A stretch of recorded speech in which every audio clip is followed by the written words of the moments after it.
Hi everyone, I am here today to show you how to install, activate, and use our mileage blocker device on a Volkswagen T6.1 car. Let's get started.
There are 3 different modes available.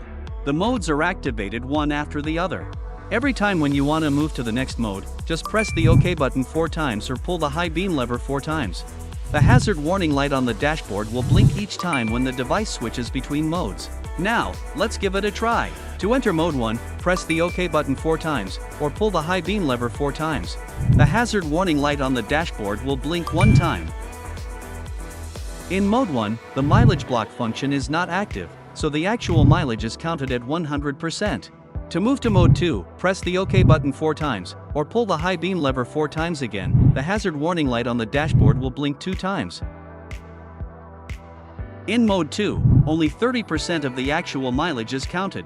To switch to mode 3, just press the OK button 4 times, or pull the high beam lever 4 times. The hazard warning light on the dashboard will blink 3 times. Now, in mode 3, only 20% of the actual mileage is counted. You're ready to use our device on your Volkswagen T6.1. Thanks for watching. Stay tuned for the next video.